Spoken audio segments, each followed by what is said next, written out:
Bruce, what personally is your proudest achievement here?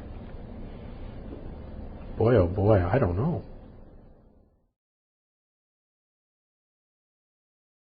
You know, that's a hard thing, David. It's funny, I don't think about it like an achievement so much as a privilege a little bit. I've been fortunate enough to work with some really wonderful people and for some really wonderful people.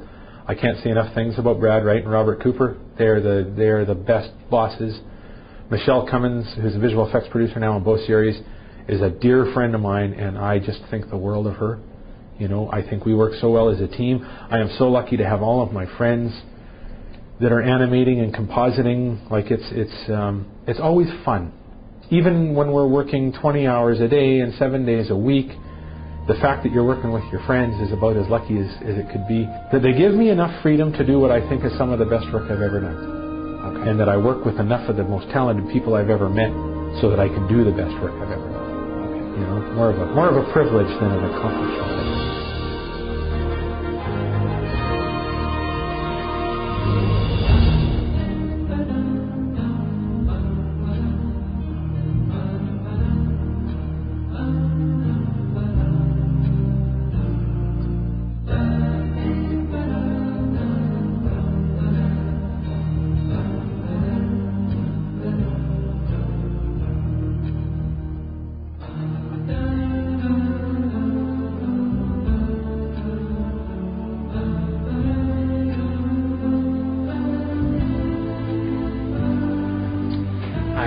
David Reed for GateWorld.net. We are at Rainmaker.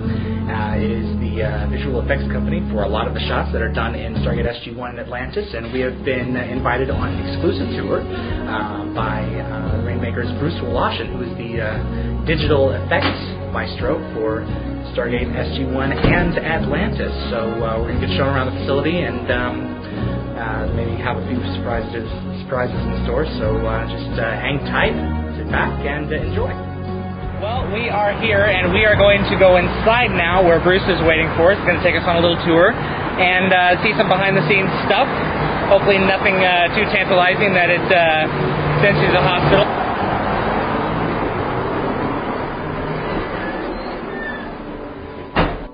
Ladies and gentlemen, Bruce Woloshyn.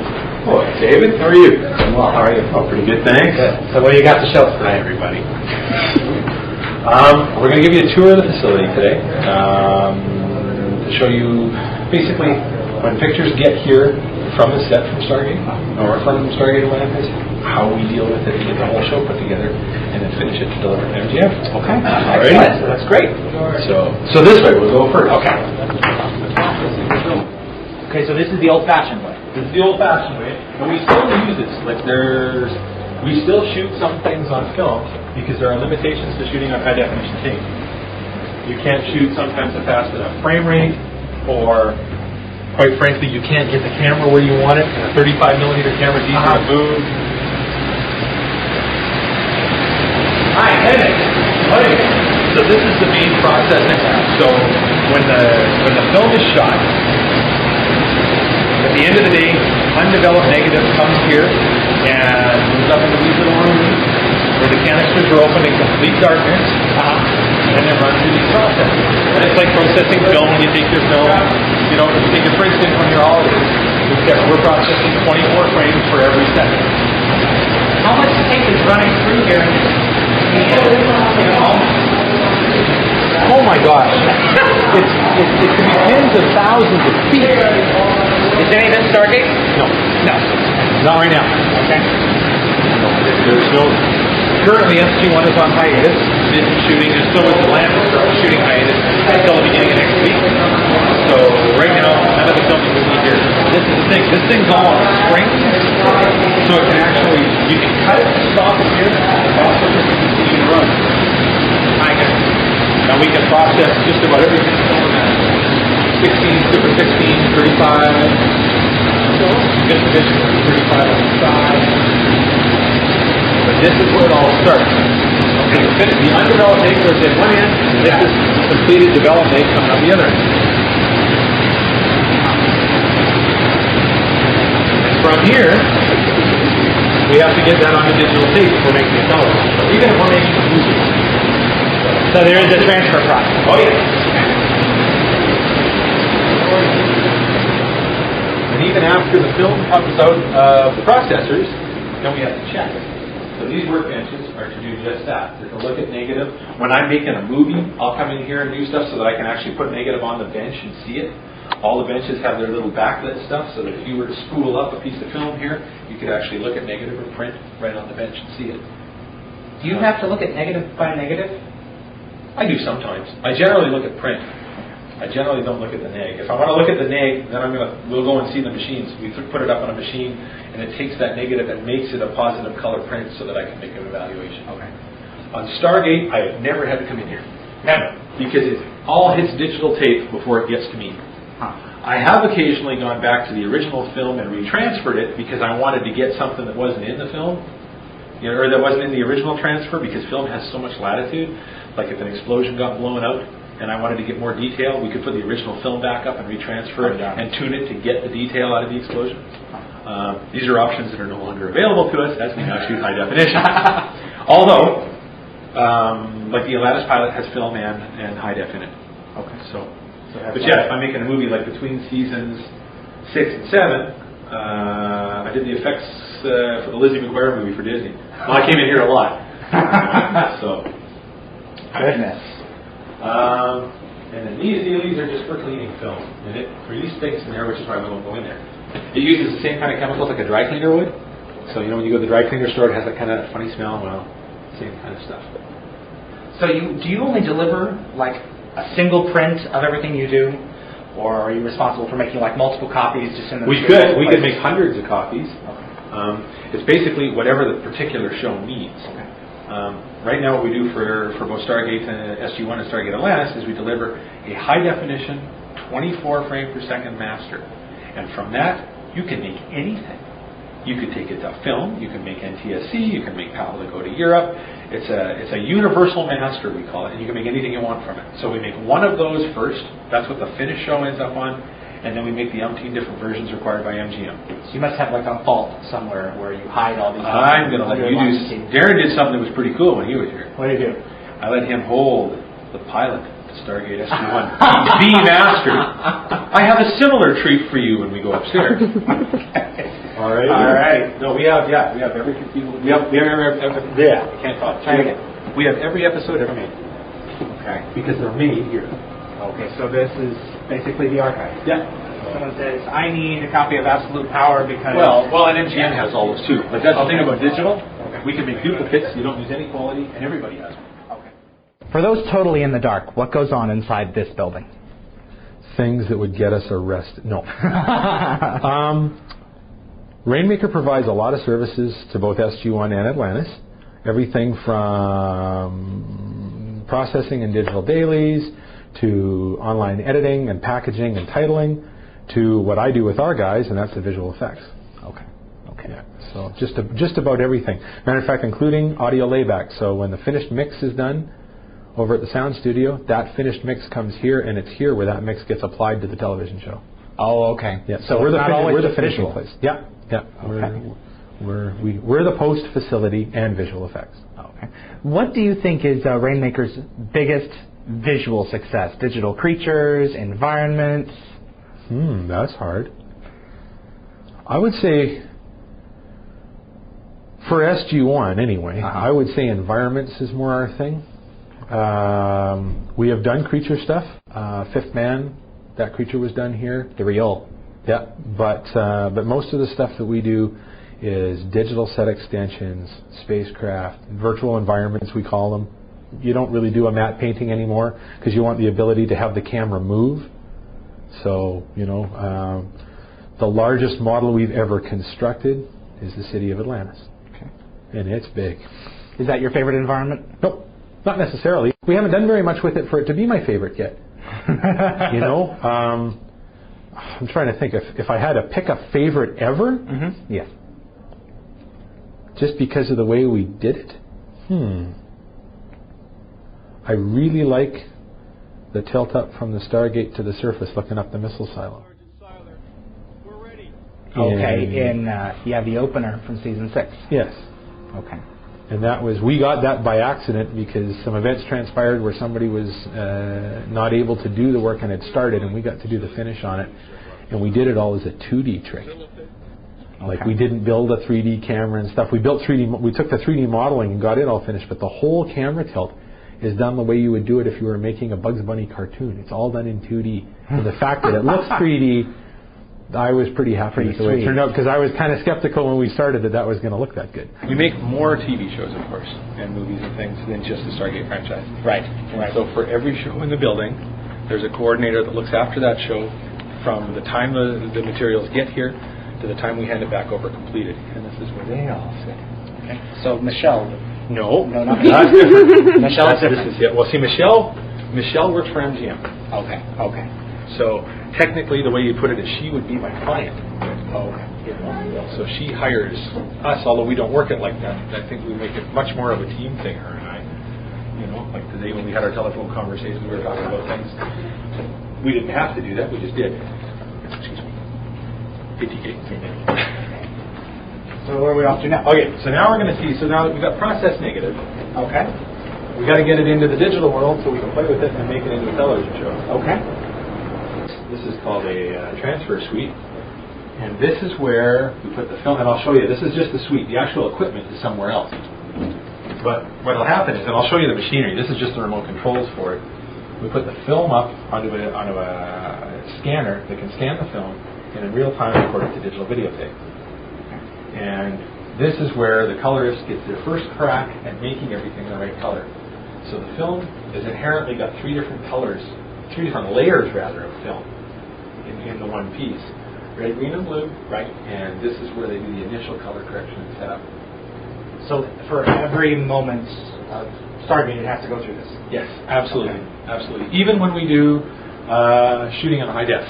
Before the show leaves the building, we go and color correct everything. Because the thing is that the lighting will change, the day changes, and if you shoot a scene over the course of 6 or 8 hours outdoors, and you want it to last about 3 or 4 minutes on screen, it's going to be totally you got to compensate so that it all looks like it was shot at the same time. Right. So anyway, we have, like I said, there's lots of rooms to do this. These rooms are busier in the evening because on a standard shooting day, everybody's up shooting it today, Okay, so they at take the it end back. of the day, it comes here, it goes into the lab overnight, and by tomorrow morning you can see everything you shot yesterday. I'll be darned. So for each one of those rooms, there's one of these big boxes. Oh, man. And this contains it. So you put the film on here. So these doors open. Okay. 2 reels of film go on here. And this through one of these rooms, hooks up to a really fancy digital tape deck. And you take the film pictures, color correct them, and put them on tape. For Stargate, we've been doing this in season 9, or season 1 rather. We use a fancier box. Televisions are widescreen because every episode of Stargate SG-1 is 16 by 9 widescreen. Right. Even though until only recently we've been all watching it 4 by 3.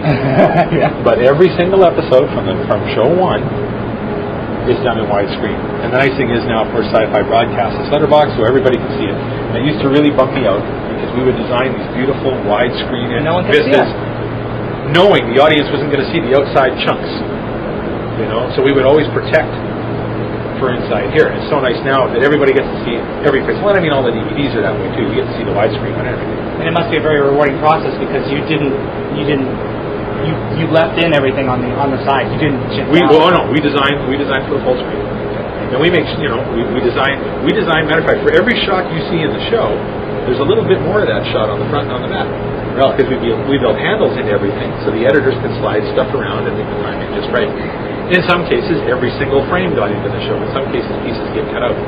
But when I find out a shot is required to be 5 seconds, the shot is always made 7 seconds. We always add an extra second on the front and on the back. To play with. Yeah, and it's primarily to help editorial so that they can still edit with what we give them. So how much do you think is lost every season? Not very much. Time spent. Not very much. Oh, none. Because you have to do that. Whether you're making a television show or a movie, you're always going to have handles on all your shots. Okay. And that's a requirement of making it. Some people work on stuff and you'll do something and you'll send it to producers or directors to get notes, and then they send it back and you're like, well, I don't know. And I keep thinking of, the privilege we've had to go to the Emmys and the Geminis and the Leos and all these other things, and that's all because we addressed notes that were given to us by Brad and Robert. Like everything in service of the story, and every single person in the production trying to do the absolute best they can do is why the show looks that way. What is your favorite sequence or effect in Rising? Can you share that with us? Yeah, I can. There are two sequences. There are several major effect sequences. I mean, Rising has hundreds, and I'm not kidding, of effect shots in it.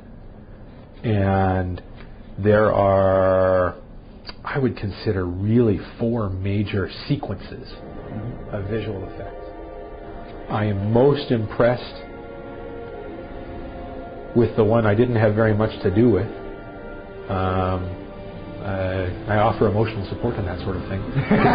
It was obvious early on, and Ginny Pack, who is the most amazing producer and coordinator, period, was really good at making sure that although I had bitten off more than I should chew, that she kept saying, no, and you can't do that one. And you can't do that one. You know, because I'm notorious for, I'm always the last guy to deliver a shot. Oh, really? Because I'm trying to help everybody else and keep the show running and everything. And I know what I can do and how fast I am and how powerful the machinery is. And I know that I can sit down in the last few days and do whatever I said I could do. Rising was hard to do that because not only were we making the pilot, we were making episodics already of Stargate Atlantis, and we are already working on episodics of Stargate SG-1. Okay. And Ginny was really good to say, and one of the scenes I really wanted to do was this big scene with the city when we first get to see it. And she just told me flat out, you can't do it. Really? And I just said, okay, because I trust her. So the city stuff is, when you first get to see the city of Atlantis, it's you know, Dan and Wes and Nick and John Gadecki, the supervisor who is overseeing all that stuff. Like, the shots are amazing. I like flying around in spacecraft or flying machines. I'm a bit of a speed junkie. And Chris Dahl and I did one of the big sequences near the end of the movie, and I'm also very pleased with it. I watched the whole thing the other day, and I smiled pretty much the whole time. You know, I was talking to Michelle Cummins this morning on the telephone, and she was telling me we should all be very proud. And it's like, it's the very first episode in the Stargate franchise ever that Rainmaker was the only effects vendor. And I'm really proud of that. Yeah. If we were making a movie, that's bigger scale. You'd have to deal with this room. Okay. Because this is where, instead of getting the pictures off the film at even high definition, this is where we scan the images off the film in single frame at a time at full resolution. And then when we're done, this is a 35 millimeter animation camera, and this is how we get the images back out of the computer, back on film. Essentially, we're shooting off the screen. It's a screen about that big. Your standard television has up to 720 lines of resolution. That little screen has 4,000. The lines are so fine and there's so many of them that film can't see it, and that's how we get digital pictures back on film. I was so disappointed as a young guy to learn that we just shoot off the screen. Now, some people use laser recorders, or an actual laser draws it onto the film. You can't tell with this particular machine. I mean, it depends. Every manufacturer's going to tell you something different. But we've only ever had one of these extreme selfie recorders, and it's amazing. I remember doing tests for Warner Brothers, putting up the original film versus something we scanned and putting that out. You couldn't tell the difference. Earlier, we were talking about computer horsepower. Come on in. So all of the workstations and all the rooms behind glass and everything we saw downstairs are all plugged into this. This is the mainframe? This is we have 2 different sets of main hard drives. This is the set for visual effects. Okay. So all of these drives, you know, all these, it's terabytes. It's terabytes of storage. You know, something undreamed of not that many years ago. Like when we go to render a frame, and we're talking about a frame taking hours to render, we can break it up over 100 different CPUs in these racks. So even if you had something that was going to take 1,200 hours to render, you can render it 2 days. Because you've got hundreds of CPUs, you figure out CPU hours, you turn that into real time, well, you get time down. And you have to. We got stuff. You know, big dual mounted chips are a pretty big model. The city of Atlantis is really big. It's all inside. Yeah. And every computer we have is hooked to every other computer we have, so the artists can share pictures, design, all that kind of stuff. And that's how I keep track of it. How long did it take you to design the city? until last week. No. It took a long time and a lot of people. And it went through conceptual drawings. It went through several computer models. Because even when you draw, and it doesn't matter what you're designing, if you draw something on a flat piece of paper, it always looks good. Comics are such a great cheat. Batman's cape I always thought was hilarious because that would never work. But as soon as you have to take one of those drawings and put it into 3D so that you can move around it like a real object, then it's harder to do.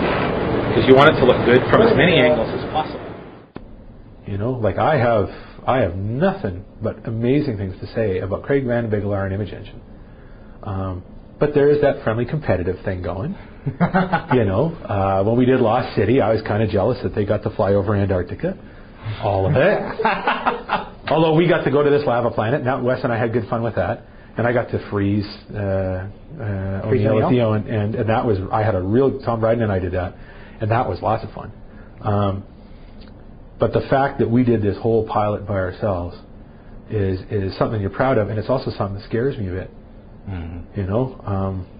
I was so relieved to read how well New Order did, and that's an Image Engine show. We did hardly. I don't even know what. I know there were puddle shots and stuff, but that's their show. And the fact that everybody liked it and it pulled in good reviews and big ratings and stuff, that's awesome. Because I'm only interested in what's good for the show. Right. Okay. I'm really nervous about Friday night. How the ratings are going to turn out. Well, and the reviews, and the thing is that everybody's been waiting for this for a long time. I still haven't talked to Brad since I've seen the finished version of the show. I know that he's happy with the shots, otherwise he wouldn't tell us that they were okay to go to the show. But what does he think? I sent an email to my friend Martin Wood, who directed the pilot. I think Marty did an amazing job. I mean, he's so good. I got nothing but good things to say about him. And I mean, all the other stuff. I mean, there's all the directors and all the producers all had hands in this. But I don't know what Robert and Brad think.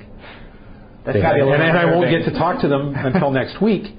And then they're gone right now, and when they come back, I'll be gone. So there's going to be a lag time. I'm hoping that I get a nice phone call next week. I hope we pull in decent numbers. I hope everybody likes it. I hope the fans like it. I hope we didn't disappoint anybody. We sure tried not to. We tried to do everything as we always do, as good as we can. But Rising is probably the most special show out of the entire franchise, because I had a hand in so much of it. And it was hard to do. I've never worked so hard in my life. We tried to make a movie while we were making our TV shows. Now it's ready to go. Yeah. So it's kind of like the little bit of a nervous feeling I got every time we would do what we thought was the end of SG1. We had how many years in a row where we thought that season finale was it. Circle, and then Lost City, and it's. I don't relish doing the biggest shot every time, but I relish doing special shots. I did Daniel's Ascension. I froze Colonel O'Neill. I did things that I thought were important to the show. And I mean, I like blowing big stuff up too, but that's good. But I don't know. I don't know. I am so nervous. I can't. I don't know what to tell you. I'm proud of every single pixel that's in the show. So this is our master machine room.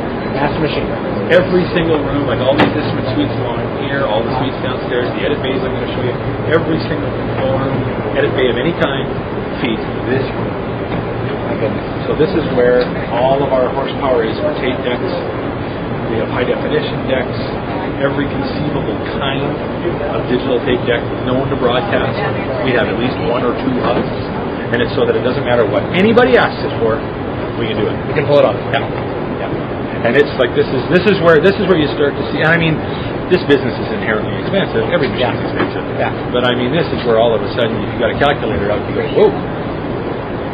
Because every single deck.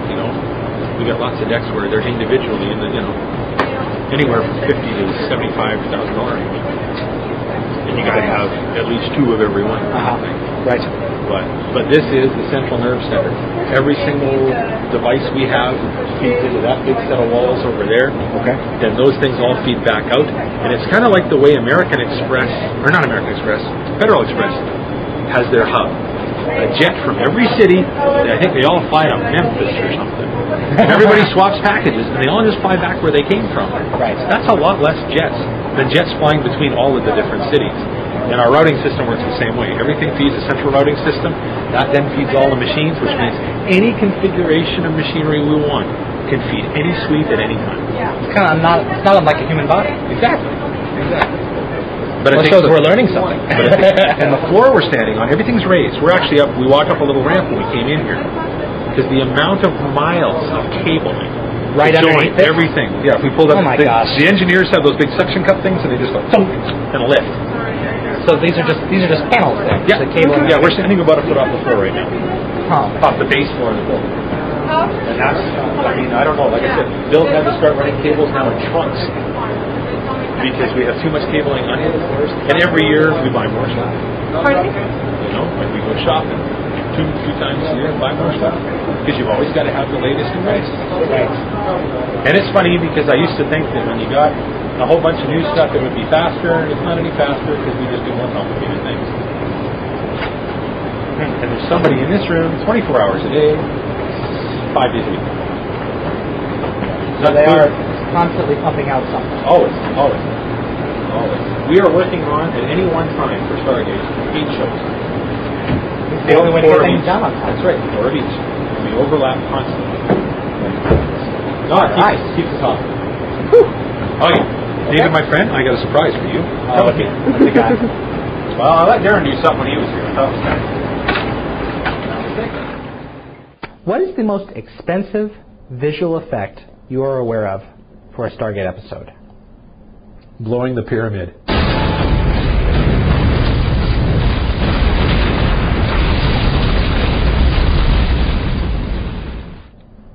I don't know the numbers. I don't remember things. When I look at stuff to budget stuff, I don't budget in dollars. I budget in hours. Oh, okay. Because I'm more concerned about actual execution. But that said, I do know what things cost. Blowing the miniature pyramid was very expensive because it was a very nice model, and there was only one shot. There was no backup. If it didn't work, that was going to be a costly mistake. And I know that James Titchener, who supervised that, that was a big deal to him. I can remember him coming back here after the day they did it.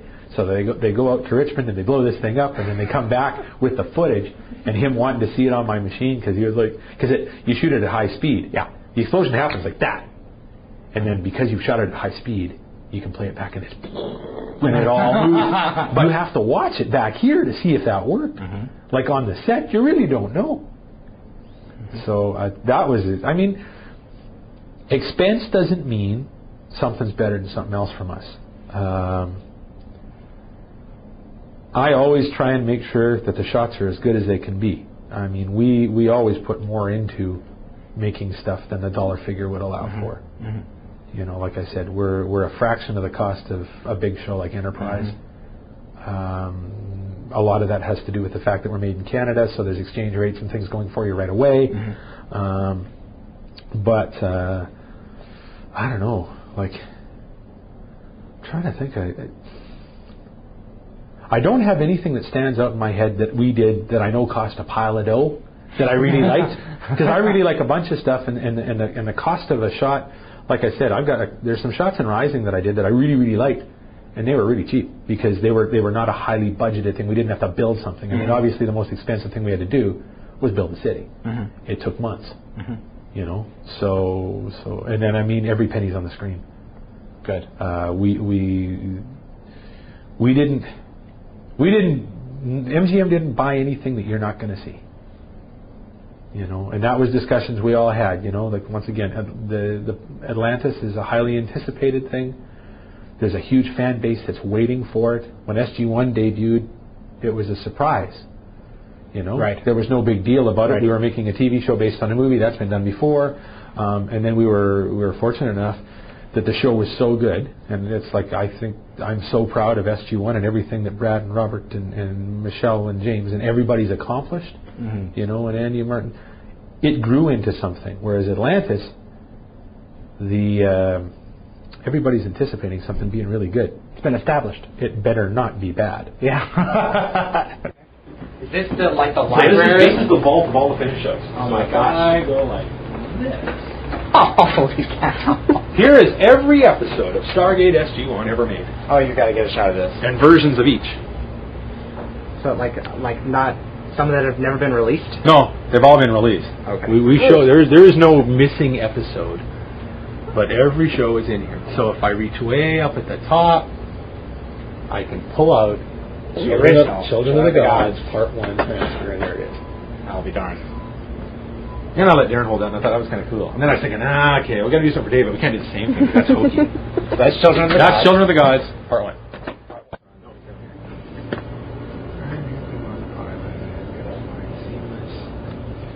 They're still pulling dubs, but here you go. There it is. The completed pilot? There's the pilot, Stargate Atlantis. 2 nights from tonight, it's on TV. The label. Now, this isn't the one that's going to air because it's got a stripe on it. No, this is letterboxed. Oh, this is the critics version. So this is what all the critics saw. Okay. But these are all the dailies. Like here's the very first. Here's the very. Wait a minute, I'm going to make sure I'm looking at the right thing. 25. Here you go. This is the very first day of shooting ever on Stargate Atlantis. That's the dailies. Jeez. Holy cow. So you have dailies from every take Of course. they've ever done. And Every selected take. Every selected take. Yeah. That was chosen? Yeah. Everything that Martin said, that's good, we should keep that one. Okay. You know. These are the actual tapes that were in the cameras. So this is every take ever shot. Oh, jeez. Oh, this is blooper reel heaven then. Yeah, you know, I used to save the odd thing, but we just don't do that because we just don't have any time. Somebody asked me, how come there's never any bloopers? Yeah. It's too much. Miles and miles and miles of footage. Yeah. But there's some kind of funny things, and I've seen the odd funny thing. I've even done the odd funny thing. And it's effects. We've often thought about we should make some blooper effects. You know, land and have the ship fall over or something. Yeah. But we just don't have time. We just don't have time. They have more time and more money. By about 50 times. But that's it. This is all the Atlantis stuff. That's all the SG-1 stuff. There's tons of other shows hiding. Is there like something missing in here that you haven't been able to find, or is everything where? Oh no, you can do it. We have a big computer program that keeps track of everything. Like if I needed something, everything's barcoded. Everything's got a number. All I got to do is do a search, and it'll tell me where to go look. Yeah. How many? This is all the raw stock for all the shows. Okay. So if you need a blank tape for SG-1, here's all their tapes. How many hours of stuff do you think you got in? I have no idea. Thousands. Tens of thousands, maybe. I have no idea. It's like somebody asked me the other day, and this is all blank stuff. So we need stock. So MGM buys a bunch of tapes, and then leaves your stuff here. So these are all the different shows we're working on right now. So everything has been allocated for each show. Yeah. Well, they supply their own stuff. Oh, they do. Okay. So MGM goes and buys all their stuff. It saves. It's a lot cheaper, of course. And then they just have it here. This is the stuff that they're going to need to use at Rainmaker. It goes to Rainmaker. Other facilities, the same thing, I would suspect. I can't speak to the other places in town how they work exactly, but I mean this is generally the way. Hello, Ken. Have you ever had to honestly say, we can't do that? Never. Never. The only thing we would do, I never say no. I was spotting a show here a few weeks ago with Brad, and we were, there's a budget for the show, and this is all the stuff, and you try and move things around. I mean, shots get cut. Yeah. I've never said no. I've said there are choices to make. Mm-hmm. We either have to simplify the shot, change the shot, find more time, which equates into finding more money, or change the schedule. Somebody asked me one of the things I was most proud of last year when I was at GateWorld, and I said, instantly, we're never late. Never late. We've pushed late big time here because of the sheer volume of work on Atlantis. And I don't know. I try not to say no. I want if I like to enhance other people's ideas, which is why I like doing this kind of work, because it's somebody else's idea, and then I can offer and add things to it. But I've never gone, we're not doing that. Generally, they come to you and it's a great challenge, and it's like, okay, I want to try that. Okay. Last year, doing that Army last year for Evolution Part 2, I looked at that and thought, we've never done that before. I don't know. And then one of our lead animators, Christopher Stewart, he had a look at this thing and he said, I could build us something so we could do thousands of guys and only have to animate one.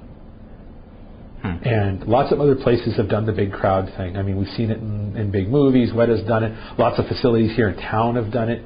Image Engine's done some amazing character animation, and we'd never done that before. And it was kind of like, yeah, we want to do that. So Evolution. And I had to go and ask. I really want to do that. Right. And we were already been talked to for building all the big structure, Anubis' castle and all that kind of stuff. But yeah, I had to go and say, yeah, I really want to do that. Okay. And the nice thing is that if I really want to do it, and I ask nicely, most times, you'll get unless somebody else does. Craig does the same thing. I know that he sees stuff and it's like, oh, I'm doing that. So then, and he knows about it. If he knows about it before I do, then I'm not doing it. But vice versa. Are there any shots ever left over? Like, okay, no one wants to do that. You person B, you're going to get it. No, we don't work like that. Everybody has it's different as a supervisor, or producer, or director than it is as an artist. Because there are some things that are an awful lot of work that don't look very spectacular. Some of the hardest things I've ever had to do is rig removal, where there's cables through shots and we have to digitally erase them. That's hard. And if you do it really well, nobody will ever know you touched it. Whereas if you want to go and blow something up, generally, that's not that hard. And it always looks good. So that's the thing, is that there's some stuff, I'm one of the guys they talk to when they want to blow something up, because I've blown up a lot of things. I've crashed a lot of spaceships. I'm not a very good pilot. But there are some hard things, like we've done some cable stuff, and as an artist you look at it and go, oh God, hope that's not me. Because it's hard work. It's going to take you days. I've done movie stuff where it takes weeks. And if you do a really nice job, nobody will ever know you did anything. So that's the kind of thing where you get left over, Now you get to come into the forbidden zone. Forbidden zone? Editing bay? Matter of fact, it's where I actually watched the pilot the other day. Really? Yeah. Okay. So we have 3 edit bays to put together shows. So all of the film gets transferred to digital tape. Those digital tapes then get sent back to the studios where they do the editing of the show. So where the creative editor sits down with the director or the producers, picks up the takes, and actually puts the show together in a rough form. They then give me the lengths of shots that they're going to need for visual effects. So editorial gives us a list of, this is your shots, this is the take we've selected that we want used for the background, this is how long it is. These things are all open for discussion, but at least now we've got a starting point. Then the shots come over to our place or to any of the other vendors, and we do all the effects. Then a master list is made of exactly what take, so every frame of every shot that's going to go in the show, and it comes here. And somebody like Greg would take that list and load it into one of his big computers. It then controls tape decks in that room that we were just in.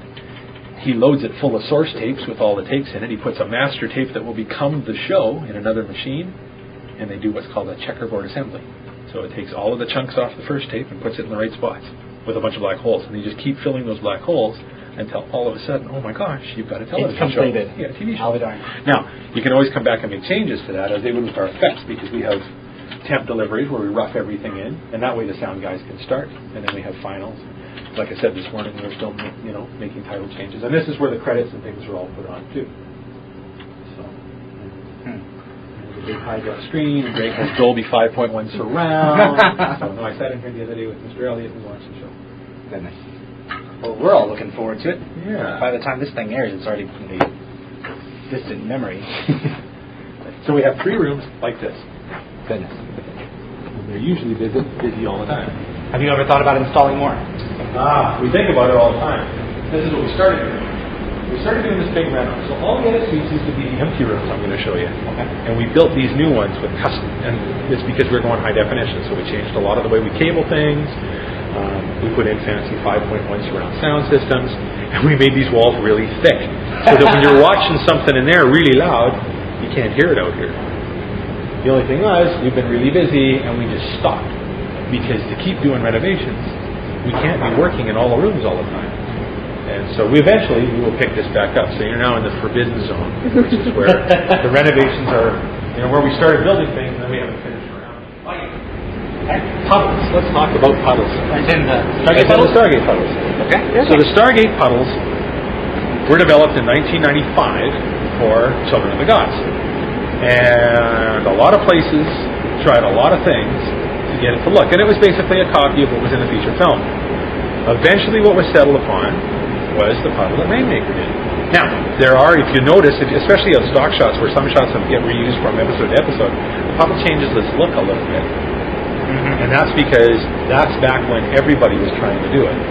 It's been a long time since any facility except us activated a Stargate and put a puddle in it. And every puddle is made on that. This thing? Yeah, this big old box behind us.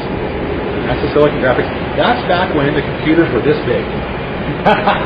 My new computer is much faster than this, about 10 times more powerful, and is about half the size. But to maintain consistency in the way the puddle looks, we're still using the software we used in 1995. And it's on a computer that old, but we have one really big one, so we get it. And that's all this computer does. So you couldn't render it on a new machine? We could. We've tried porting it over to different things, and it always looks not quite the same. Does it look too good? No, it doesn't look too good. It just doesn't look right. Okay. It doesn't look like that puzzle? And it's more complicated to animate. We have such a system. I can remember when the puzzles were being devised, and Mark Roth and Christine Petrov were figuring out how to do this. And to have a person do a pass-through took days. Really? And now it takes hours. And that's because, like everything else, we refine it over the years. We just our experience gets better, the machines get faster, but no, we're still using the same system. So when we were making puddles, and we want to use the puddle in a new software package, we still manufacture it this way, and then take that stuff and port it into the new one. It seems like there's a lot of shifting around of the data. Do you ever worry about fragmentation or degradation? That's never a problem. This facility is so well built, that would never happen. Okay. And I say that proudly. Data management is getting to be a huge thing. We actually have 2 guys, and that's all they do, is we move stuff between machines. I have a lot of it in my head, because I know who the artists are that are doing stuff, because in most cases I'm doing the artist designs anyway. But no, that's the challenge, is to keep that much stuff moving that many places. Very sweet. I wanted to make sure I walked around this way so you can, there you go. Man, how big is this place? It's really huge. Hey, that looks familiar. Quarter of a city block. Quarter of a city block. No, tell me, this is the original print. That's one of the first ones from season 1. Oh my gosh. Old picture. There you go. You tell me Yeah, see? Everybody should have a bar. Yeah, I just turned 21. Did you really? Yeah, but you don't have to be 21 up here. You got to be 19. Oh, that's right. You gotta love the Canadians, man. Yeah. This is excellent. Yeah, so this is, I don't spend as much time up here as we used to. But hey, everybody should have a bar.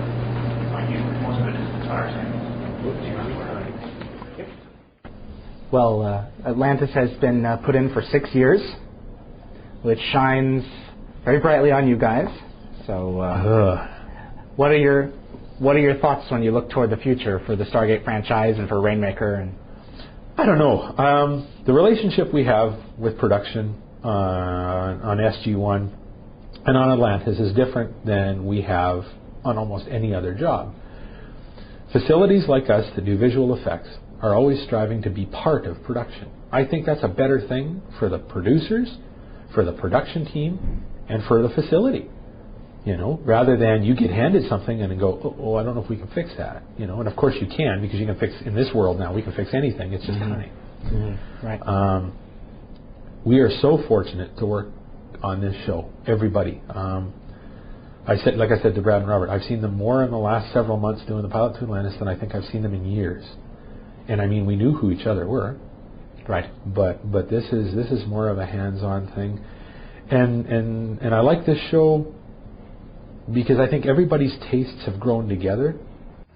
Visual effects. So this is the upstairs you saw. Those suites are the overrun from the fact we don't have enough room down here anymore to put more animators. Okay. So animators and compositors upstairs. So all of these rooms along here are all compositing suites. So this is where we finish stuff. This is where all the background comes plates, together. the computer graphics and the blue screens and all that kind of stuff comes together and comes out as finished shots.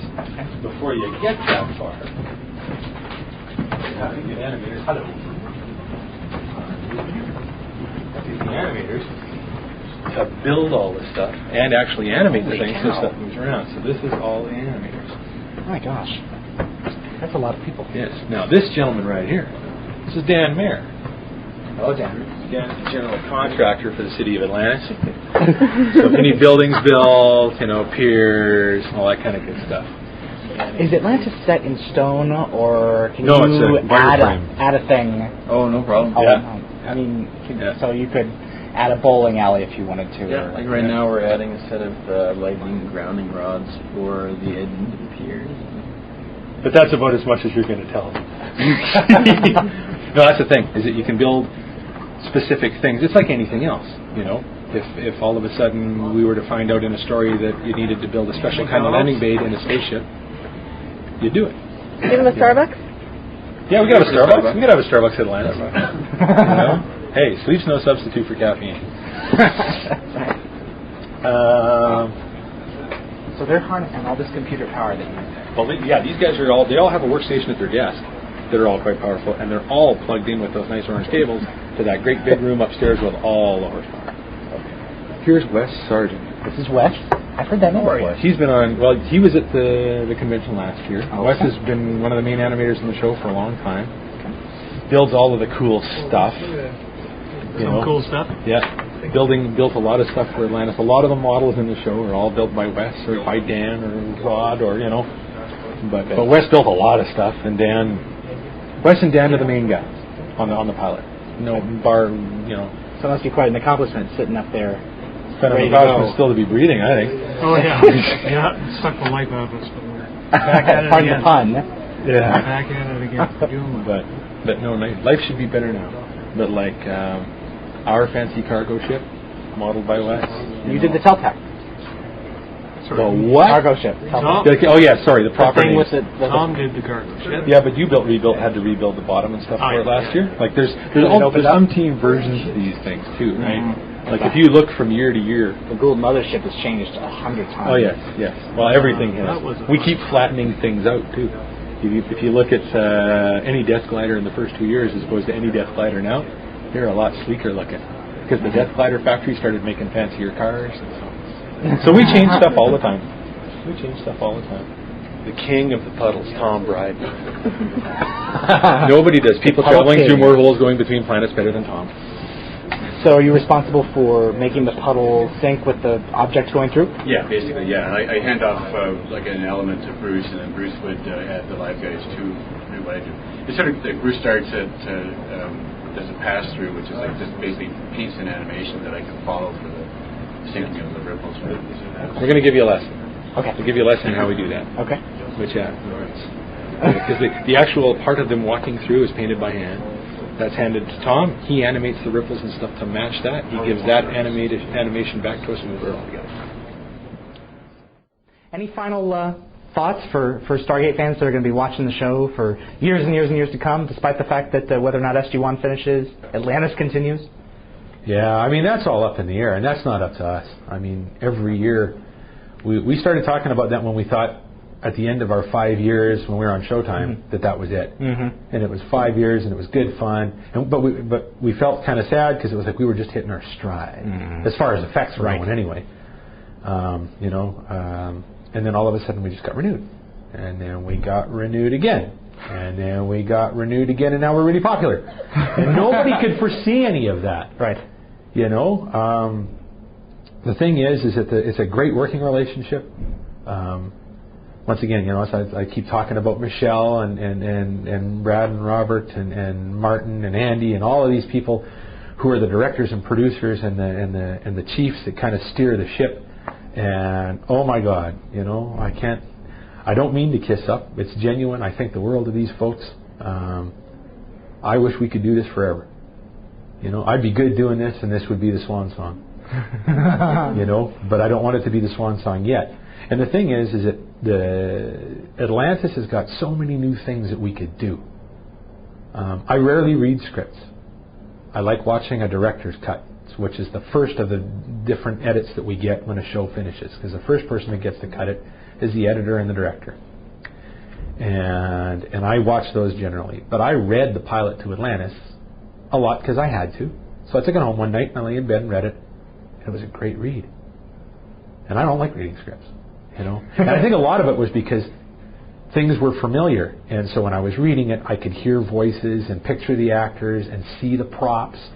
And I'd seen some concept drawings already, you know, and talked to, we knew we were doing it, which is the reason I was reading it. And I just thought, this is going to be really cool.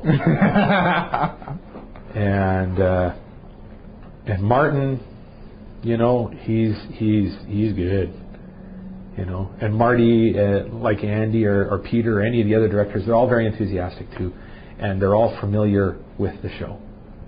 That's another nice thing, is that these guys, they know what they're doing. They're not making it up. I've worked on a lot of television pilots in my life, and this one was going to be good from the first day. You know, I'm biased. I really liked it. Once again, I'm really proud of all the people that I get to work with here that help make the most amazing show. I mean, a lot of people here didn't have a life for a long time. And they didn't have to do that, you know. But everybody wants it to be as good as it can be. And I really hope everybody likes it as much as I think, as good as I think it is.